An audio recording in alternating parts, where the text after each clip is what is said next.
Hello guys, welcome to my channel Minisoft Tech. Today we are going to see the status of SQL service. So we have the PowerShell script to see how SQL services, how we can check the status of the SQL services. So this is very useful for the automation of SQLs. Okay, so here are we have some commands, okay, that represent the SQL services. So basically here I have defined the variable a dollar server, and here we have to pass the parameter of the host name. So this is for the single server. We have also option to give directly give the server name here. Okay. So here you can see that I have defined the variable SQL service. Okay. And after that I'm calling the get WMI object, and here I'm passing the parameter like server. And also if I want to check the status of the SQL service, so that's the reason I have given the wildcard like $SQL. So all the services related to the SQL service, it will show us. Okay, and here I am presenting in the formatable in auto size so that we can check on the screen. Okay, so before running the query, we need the server name. So I'm here getting the host name. So let's copy it. Okay, so I'm just going to run the script. Let's see. Okay, so here you can see that it is asking for the name, enter host name. So I'm just passing the parameter of the SQL service. Okay, so here you can see that it is giving me the server name as well as the name of the services, and it is showing the status. So here actually I have given underscore server. So whatever the server we are passing here, it will show you for which server it is showing the status. Okay, also the name is nothing but the name of the SQL service, and status means what is the status of the SQL service. So by that way, if you want to validate the server, then we can run this simple command and get it verified. This also works for the remote server as well. You can pass the any server name remotely and you can get the details. Okay, so this is how it works.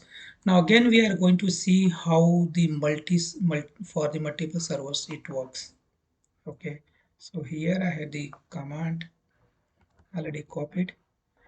So we'll see here, instead of the uh, server name, see here, I'm just going back. So computer name, I have defined the variable like server. So here you can see that this is server name, and I passed the variable here, that is the server name, and that's why we got the result for single server. Now we are going to check the status for the multiple servers. Let's suppose that we have the 10 or 20 servers and we want to check the SQL service status. So I can define the variable name like $servers, and I have created the files name like in fdrive servers.txt. So here I can see that since I have only one machine on my local machine, so I have given it 3 times. Okay, so the file location is in F drive. Here you can see that in F drive I have given the location of the file and 3 files are there. Okay, so I want to check the status of all these files. So since there are multiple servers, okay, so instead of so many results, it will show the same results 3 times because there are 3 servers. Okay, and yeah, let's see. Okay, so you can see that how many times it has run. Okay, so almost 3 times it has run because we have given this server names thrice, so that's why it is given the result. So this is very helpful when you want to validate the SQL services across multiple servers in the same domain. Now we can see in the screen, but think about when we have the multiple servers like 100 or 50 servers, so it is not possible to check it here. So we may probably need to export the result in the HTML format or in the um, Excel sheet. Okay, so I have prepared the command, You can see that before creating that, we have to define the header. Header is nothing but in which format we want our data. So here I have defined for the table, and border and all I have defined here, so you can check it out. Okay, so again, I'm going to check it for the multiple servers. So you can see that for single server I have commented. Okay, and I'm going to check the status for service status for the multiple servers. Here this we have the same query, and we are here I'm going to export into the HTML file. So you can see that convert to HTML, that is what we have to give it here. And header I'm passing the same which I have defined here, and we want the body as well.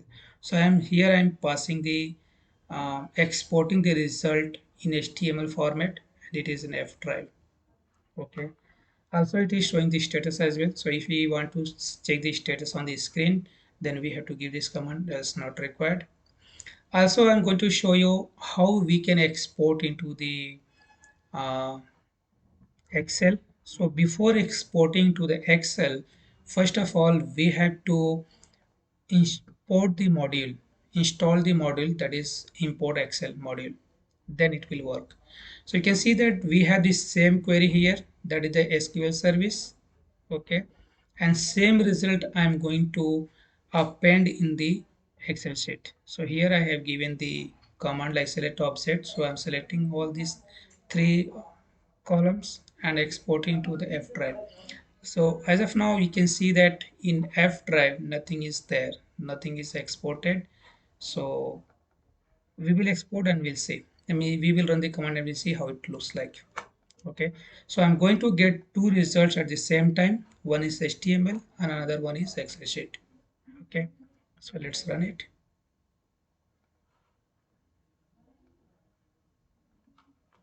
Okay, so since we have given the command to run on the screen, so that's why we are saying here. Again, it should be exporting on the F drive. Let's see if any files has been created.